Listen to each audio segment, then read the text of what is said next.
Now identify a genuine McGraw-Hill book via the Transparency Code. New editions of our bestsellers, Indian Economy by Ramesh Singh and Indian Economy by Nitin Singhania, are now protected by Transparency. To know if your copy is genuine, all you have to do is download the Amazon Transparency app from App Store or Google Play. Scan the Transparency barcode with the app. The app will display a green check mark if the book has been verified as authentic. Else, consider it pirated. If you don't find the sticker on the copy, consider it pirated. Grab the latest edition of these books today and keep learning with McGraw-Hill. Good evening friends, मेरा नाम पवन कुमार है। मैं राजस्थान राज्य के नागौर जिले के सोमना गांव का निवासी हूं।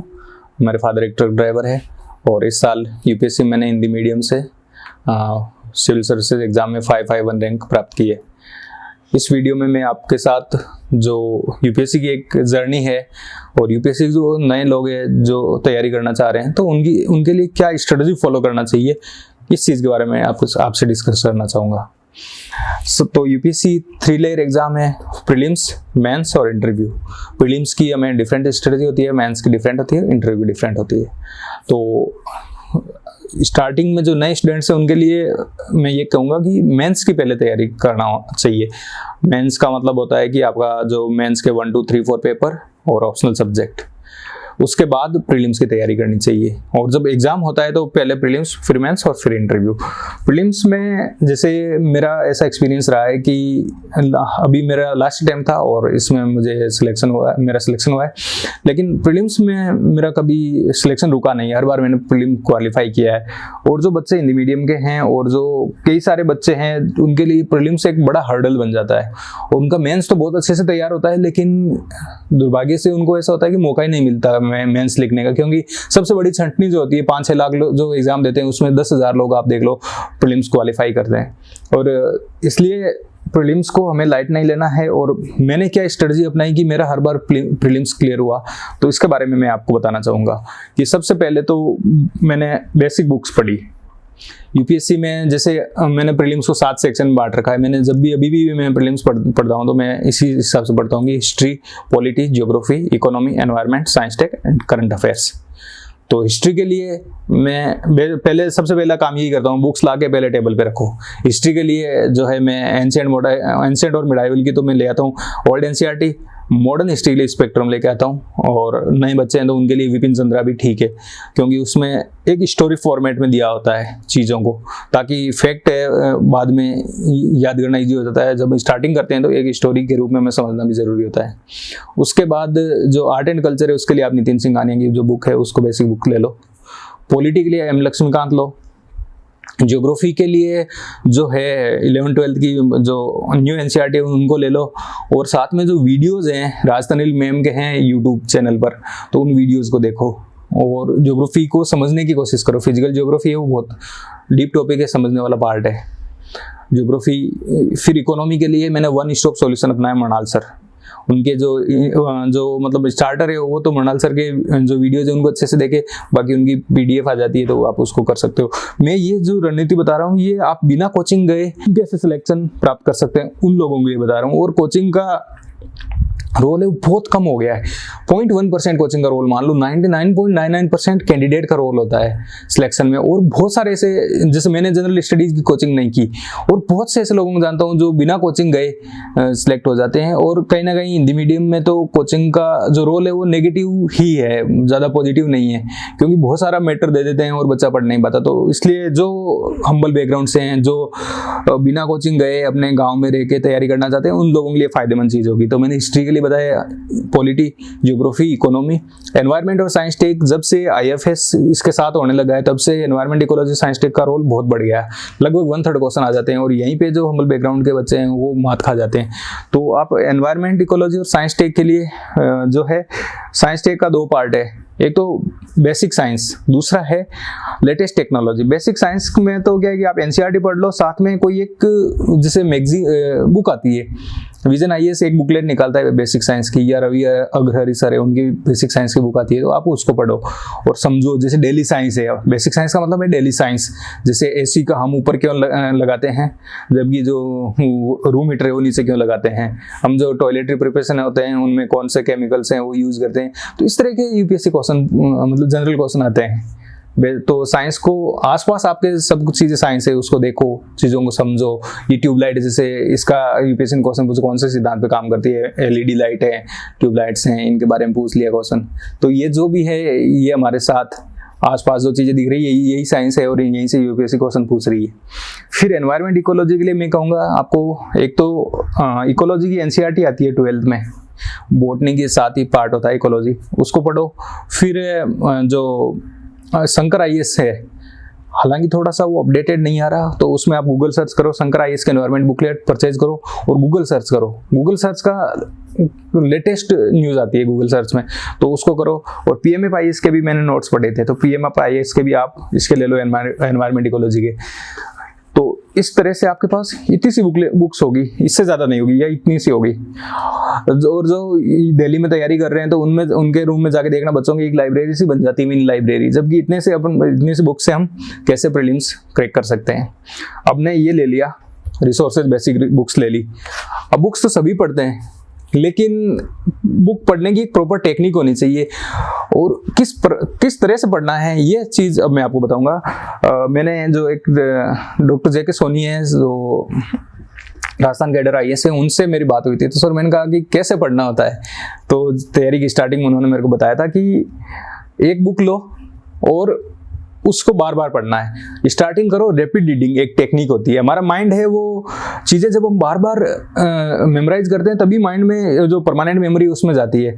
तो बेसिक बुक जो रैपिड रीडिंग टेक्निक क्या करते हैं, जैसे मैंने ये बुक उठाई, इस बुक को जैसे ये बुक उठाई मैंने, मान लो इस बुक में इतने पेज है, 500 पेज है, ठीक है। तो अब मैं क्या करूंगा कि इस बुक के 500 पेज है, तो मैंने पहली बार में मुझे पता है कि बहुत कम चीज़ें माइंड में जाएगी, तो मैंने 100 पेज पर डे के हिसाब से टारगेट बना लिया कि 100 पेज मेरे को पर डे पढ़ना है। पढ़ लिया, 100 पेज के हिसाब से पढ़ लिया। एक दिन मैं एक्स्ट्रा लेके चलता हूँ, तो यानी 6 डेज में मेरे को ये बुक कंप्लीट करनी है।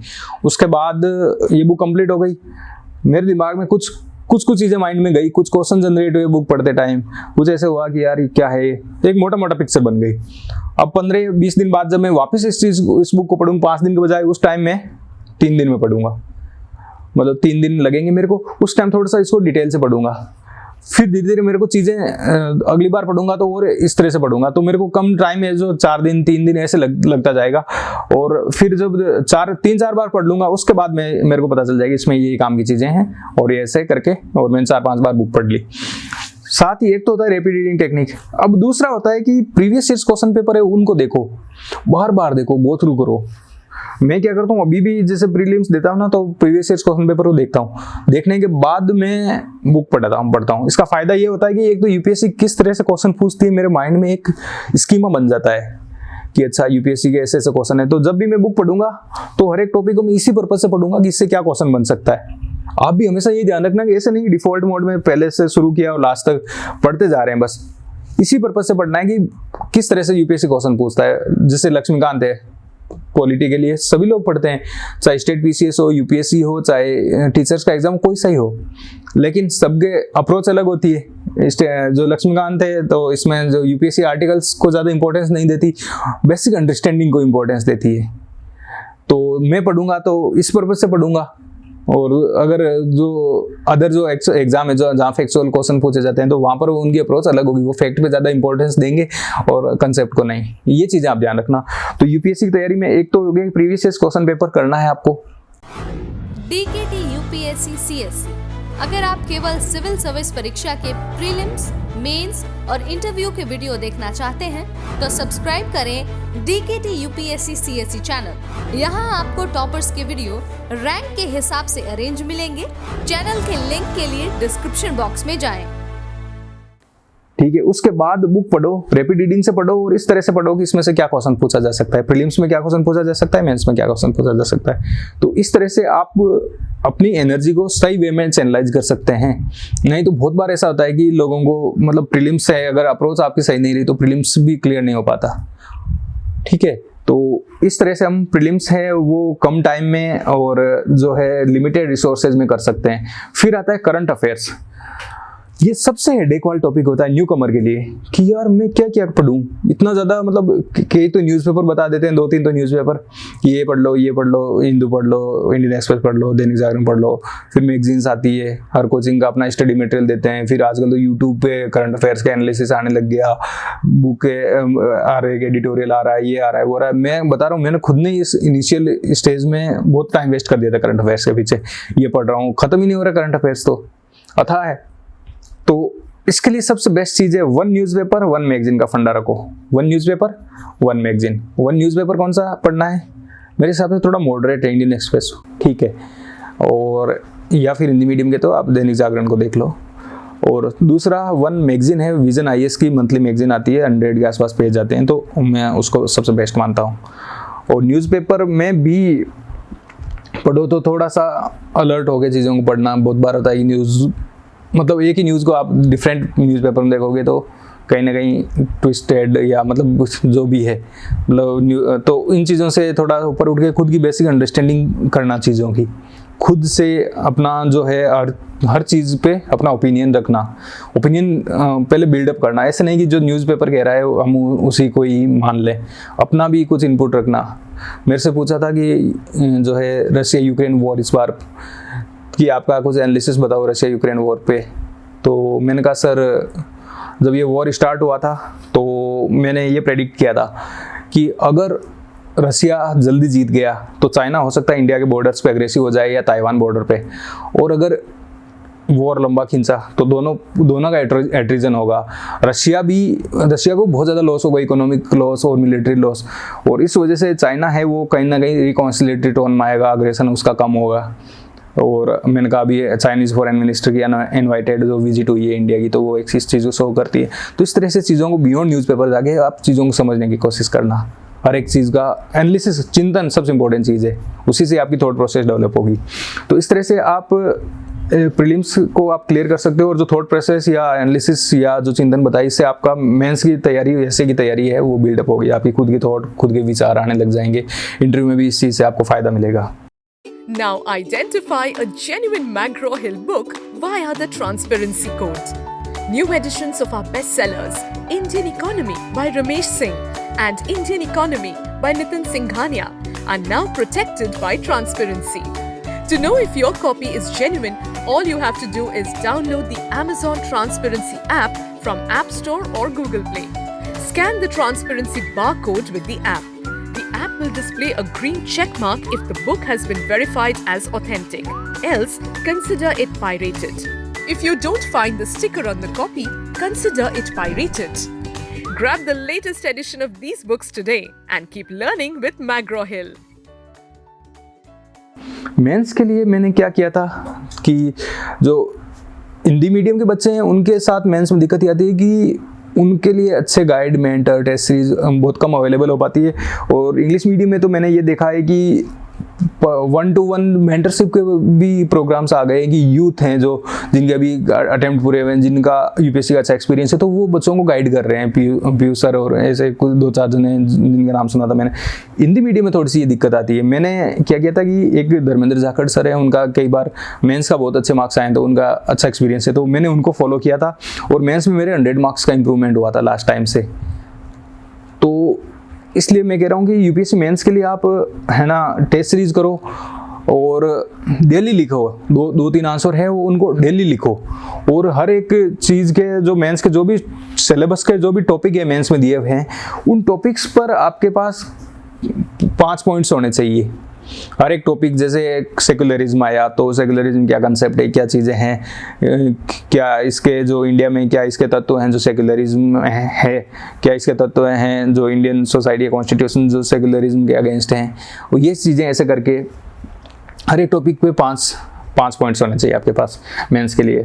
तो मेंस के लिए जो भी पॉइंट है जो सिलेबस के पॉइंट है उनको अपनी डायरी में लिखो और उनसे रिलेटेड क्या क्या टॉपिक्स हैं। जैसे टेररिज्म आया तो टेररिज्म के बारे में क्या क्या टॉपिक है, टेररिज्म जैसे एक UN कन्वेंशन है, नेशनल लॉज ये हैं, एग्जीक्यूटिव ऑर्डर ये हैं, इंस्टीट्यूशंस हमने ये बनाए हैं, उससे रिलेटेड कोई इंडेक्स है तो वो भी डाल दो, लेटेस्ट जो भी डाटा है वो डाल दो। ऐसे पेज बना लो सिलेबस के, टेररिज्म पे ये बना दिया, सेकुलरिज्म पे ये बना दिया, जैसे इकोनॉमी पे जैसे नेशनल मोनेटाइजेशन पाइपलाइन थी उस पर हमने ये बना दिया। ठीक है, ऐसे करके हर एक चीज़ पे है ना, जो भी मेंस का सिलेबस है उस पे आप पॉइंट्स बना दो, टॉपिक बना उसके आसपास 5-10 पॉइंट आप रख लो। इस तरह से आप मेंस तैयारी हो जाएगी। और एक मेंटर है जो वो सर हैं धर्मेंद्र सर, उनको आप फॉलो कर सकते हो।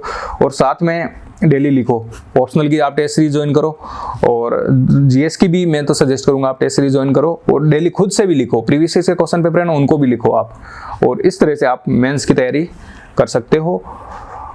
क्वेश्चन नहीं छूटने चाहिए मेंस में, 20 क्वेश्चन है तो आपको 19 तो करने ही चाहिए, तो एटलीस्ट कोशिश करना कि 20 ही हो।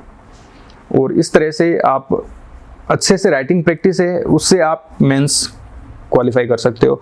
और नए बच्चे हैं या जो हिंदी मीडियम वाले वो गलती ये करते हैं, जैसे मैंने भी कुछ गलतियां की, मैंने सोचा कि पहले मैं नॉलेज इकट्ठा कर लूँ कि ये इन टॉपिक के बारे में और फिर मैं लिखना प्रैक्टिस करूँगा, और वो नॉलेज इकट्ठा होना कभी पूरा नहीं होता। तो इसलिए आज जैसे मैं डाटा कलेक्ट कर रहा हूँ, साथ में मैंने 1 घंटा डेली का सेट कर लिया कि भाई इस टाइम से इस टाइम के बीच मेरे को लिखना है, चाहे मेरे पास जितना भी नॉलेज हो उसी से ही लिखना है मेरे को। पहले से जो तैयारी स्टार्ट करने से पहले तो उससे तो मैं बेटर हूँ, और नॉलेज कोई मायने नहीं रखता जब तक हम लिखना अपना जो यहाँ पर कॉपी में नहीं लिखेंगे तब तक वो नॉलेज कोई मायने नहीं रखता, और ये प्रैक्टिस धीरे धीरे आएगी। तो इसके पीछे मत भागना कि मैं पहले सारा ये कंटेंट इकट्ठा कर लूँ मेंस का फिर लिखूँ, नहीं, आपको जितना भी आ रहा है उससे डेली लिखो 2 क्वेश्चन, एटलीस्ट 2 क्वेश्चन तो आप लिखो ही लिखो।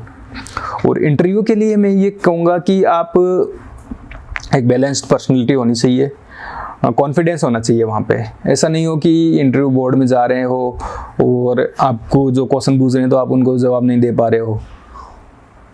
कई बार ऐसा होता है कि हम ब्लैंक हो जाते हैं, तो इसके लिए आप मॉक इंटरव्यूज़ करो, अच्छे से प्रैक्टिस करो मॉक इंटरव्यूज़ 1-to-1 फ्रेंड्स के साथ मिलके। और एक्सट्रीम से आप बचो, ठीक है, एक्सट्रीम से कोई भी एक्सट्रीम व्यू ना लो, मॉडरेट रहो, और ऑनेस्टी और इंटीग्रिटी ये ज़रूरी है। वो तुरंत चेक कर लेते हैं अगर आपने बनावटीपन दिखाया या आपने कुछ चीज़ें आर्टिफिशियल जनरेट की। तो इस तरह से आप ऑनेस्टी और इंटीग्रिटी से इस एग्ज़ाम को क्वालिफाई कर सकते हो। और मैं उम्मीद करता हूँ कि जो मैंने ये रणनीति बनाई है बहुत सारे ठोकर के खाने के बाद बनाई है, तो ये चीज़ें ज़रूर आपको हेल्प करेगी और आप सेल्फ स्टडी करके भी और हिंदी मीडियम से भी या IAS बन सकते हो। Thank you very much.